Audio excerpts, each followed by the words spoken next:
maglalambing kami sa mga kapatid na servants, assigned servants, enkargado, baka pwedeng paigtingin natin yung kampanya, mga kapatid, na padaluhin na natin yung mga kapatid sa lokal para po masuportahan po yung ating local store.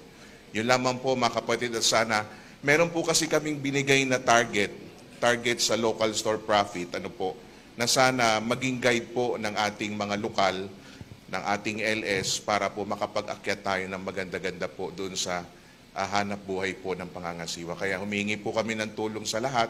Sana loobin po ng Diyos magkatulong-tulong po. Maganda-ganda po yung bentahan ng ticket. Kaya lang po, hindi po lahat nung target. Pero awa ng Diyos, sa kabuuan po, sige po, pakita natin.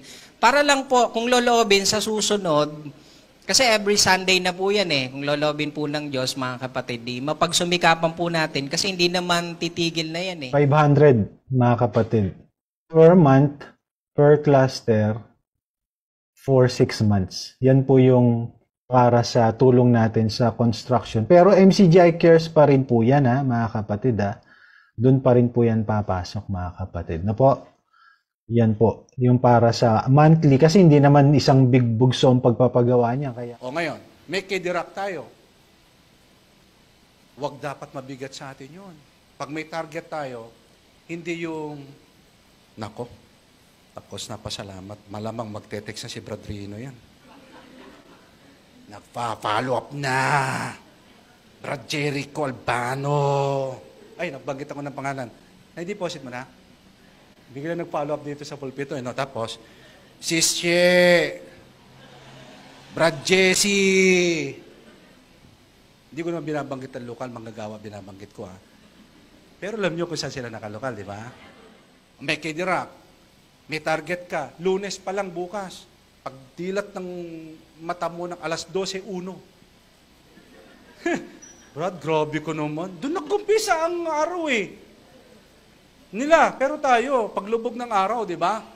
Kaya paglubog ng araw, lumagpas sa deadline nyo Naghahanap kami ng remittance, talaga nyo na po. Pero mga kapatid, alam ko naman nasa kalooban natin lahat. Lagi natin gustong bumawi, di ba mga kapatid?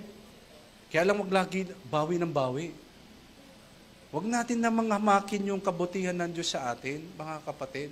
Bottom line, mga kapatid, ang financial status po natin ngayon, considering wala na tayong inuupang mga lokal, mas bumaba ang expenses natin, pero may po tayo hanggang ngayon, hindi pa kompleto ang bayad natin sa broadcast.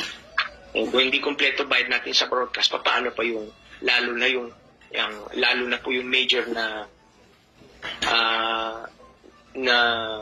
ginagawa po natin ngayon, yung MIDIQUITA po, mga kapatid.